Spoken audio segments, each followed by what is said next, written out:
যা গরম পড়েছে তাতে আমাদের শরীরের যে কতটা ক্ষতি হচ্ছে সেটা তো সবাই জানে।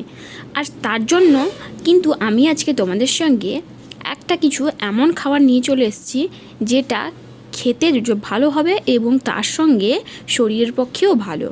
এই গরমের সময় কিন্তু তেতো খাওয়াটা খুব ভালো।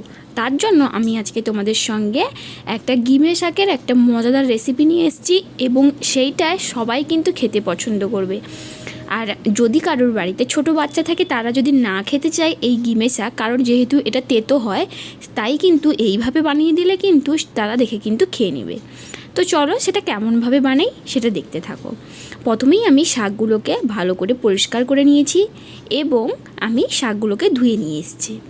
এরপরে একটা আলু নিয়ে আমি এই গ্রেটারটার সাহায্যে আলুগুলোকে একদম সরু সরু করে নিচ্ছি। আর আলুটাকে এক পাশে এরকম সাইড দিয়ে এক পাশ দিয়ে করতে হবে যাতে এটা একটু বাটা না হয়ে একদম সরু সরু হয় এবং লম্বা লম্বা হয়ে বেরোয়।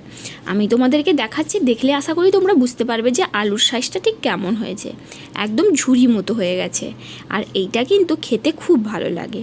এইটা কিন্তু এইভাবে আলুটা করলে কিন্তু আলুটা একদম ঘেঁটে যায় না, আর আলুর স্বাদটাও বজায় থাকে, আর আলুটা একদম ঝুরি মতো থাকে, যেটা দেখতে এবং খেতে দুটোই ভালো লাগে।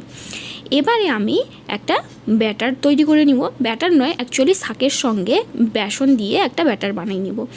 তো এটা কিন্তু একটু শক্ত হবে। প্রথমেই আমি পাত্রে কিছুটা বেসন নিয়েছি, তার মধ্যে শাক দিয়ে দিয়েছি। তবে এটা যে কোনো ডালের সঙ্গেও করা যেতে পারে। আমি আলু দিয়েছি, আলু ছাড়াও করা যেতে পারে। এরপরে আমি বেসনের ওপরে শাকগুলো দিয়ে দিয়েছি, তার উপরে আমি পেঁয়াজ কুচি দিয়েছি, এর উপরে লবণ দিলাম, তারপরে হলুদ গুঁড়ো দিলাম এবং লঙ্কা গুঁড়ো দিলাম।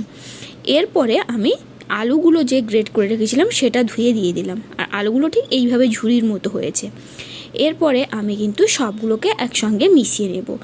এটা একটু শক্ত শক্ত হবে, তবে এটা যদি রেখে দেওয়া যায় তাহলে কিন্তু অনেকটাই পাতলা হয়ে যাবে। আলুর যে জলটা বেরোবে এবং শাক থেকে যে জলটা বেরোবে, লবণ যেহেতু মাখানো আছে সেহেতু অনেকটাই নরম হয়ে যাবে। যদি কেউ এইরকম শক্ত খেতে পছন্দ করো তাহলে কিন্তু বলবো যে সঙ্গে সঙ্গে ভাজলে কিন্তু খেতে ভালো লাগে।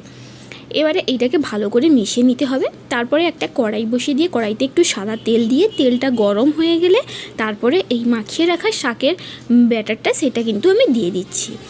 এরপরে এটাকে কিন্তু একটু মিডিয়াম টু লো ফ্লেমে ভাজতে হবে। কিন্তু যদি হাই ফ্লেমে ভাজি তাহলে কিন্তু আলুটা ভালো করে সেদ্ধ হবে না। আর যেহেতু আলু ছোটো আছে সেদ্ধ তো হবে, কিন্তু শাক এবং আলু ভালো করে ভাজা হবে না, পুড়ে যাবে। তাই মিডিয়াম ফ্লেমে ভাজলে কিন্তু এটা সুন্দর করে ভাজা হয়ে যাবে। আমি এইভাবে দুপাশটা উল্টে উল্টে এবং খুন্তি দিয়ে চেপে চেপে এটাকে চ্যাপটা করে নিব এবং দুপাশটা ভালো করে ভেজে নেব। এবং এইটা কিন্তু একটু মচমচে হয়ে গেলে এবং কালারটা একটু চেঞ্জ হয়ে গেলে তখনই নামিয়ে নিব। ব্যাস রেডি। এটা বানানো কতটা সহজ সেটা তোমরা দেখেই বুঝতে পেরেছো। এটা বানানো সহজ হলেও খেতে ভালো। বিশেষ করে এই গরমের সময় কিন্তু এই রকম তেতো খাবার একটু খেতে ভালো লাগে। তো আমার এই রেসিপিটা কেমন লাগলো কিন্তু জানিও। আর এই বড়াটা কে কেমনভাবে বানাও সেটা কিন্তু কমেন্ট করে জানাতে ভুলো না। যদি ভিডিওটা ভালো লেগে থাকে তাহলে ভিডিওটাতে লাইক করে দিও। দেখা হচ্ছে পরের ভিডিওতে অন্য কোনো একটা রেসিপি নিয়ে।